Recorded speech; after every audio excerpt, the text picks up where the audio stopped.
One question I'm often asked in this course is it acceptable to use the first person I in a dissertation?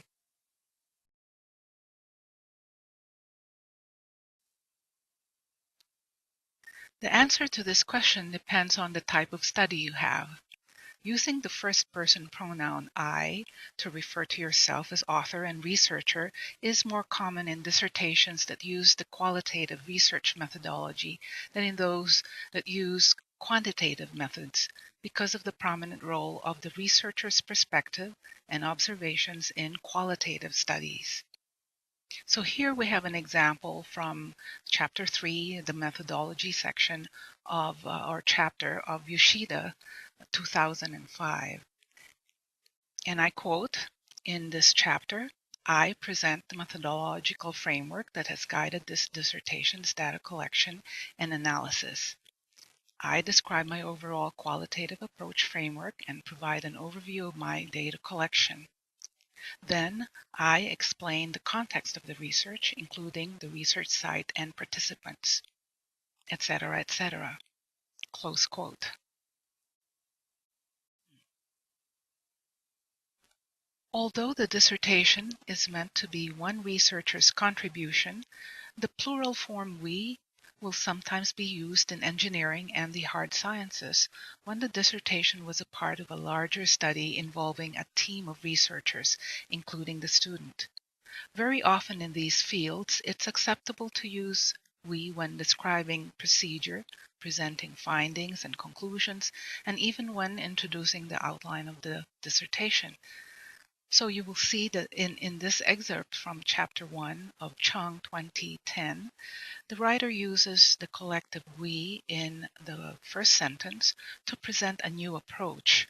And I quote, since the tapered strip line method is not applicable to characterize thin materials, in Chapter 5 we introduce a microstrip line method with a new de-embedding process, etc., etc.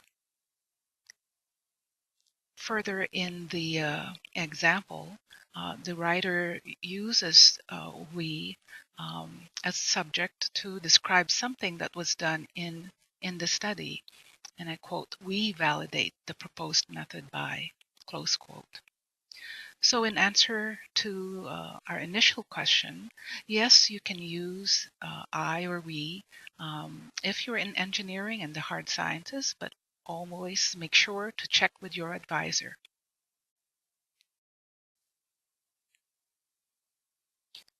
Another reason for using I in your dissertation is when you feel a need to make clear your intentions to do something with an idea or information. Are you about to introduce new information? Are you about to change the topic? Do you want to summarize or emphasize a point? Let's look at sample A. This is from Feller 2010, and I quote, this introductory chapter provides the background to the present research study along with an outline of the research goals. I will first discuss different aspects of combinatorial regulation of gene expression in animals and plants. I will further explain what is known about, etc., etc. So this example is a typical style used to orient the readers to the new topics about to be discussed. Simple sentence structures, as you'll notice, all beginning with this, I will do this, I will further explain. These simple structures help readers process new information or new material. Sample B illustrates another instance when I is used, but this time this is taken from the significance of the study section of Chapter 1, where a writer makes a case for the contribution of his or her dissertation. In this example, the writer uses the first person I to qualify the claim for the impact of the study. Let's have a look at it. This is from Kurihara 2007. By re-evaluating their ELT assumptions and practices, I hope that the teachers can realize a sense of doubleness as ELT professionals in mediating various goals and practices stressed in particular settings. Close quote. So in this example, the expression I hope presents this claim as a type of hedge. The claim that the dissertation, by reevaluating certain assumptions and practices, can help teachers realize some sense of doubleness. Without it, without the expression "I hope," the writer would sound rather presumptuous. However, if you're uneasy using "I," you can also hedge using "could" or "may." And if we have an example, we rewrite this um, excerpt, you could say, by reevaluating their ELT assumptions and practices in this dissertation, teachers could realize a sense of doubleness. So, just to sum up, in general, using "I," when you use it sparingly, can make your intention. You can make your intentions clearer and allow you to nuance a claim. Finally, emphasizing your voice by using "I" during the drafting process could help you get over your writer's block or help you discover a missing piece of the argument you want to make. This strategy certainly worked for many of my students. Here is an example from Gomez Soto, where "I" is used effectively to motivate the study, to show the connection between the researcher and the problem being investigated and solutions being proposed.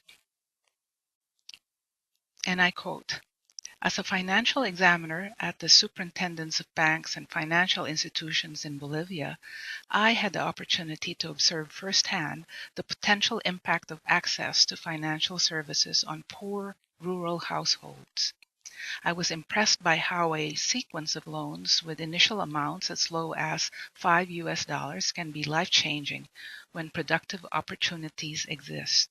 Close quote. In this case, the passages with a personal pronoun um, were retained in the final draft.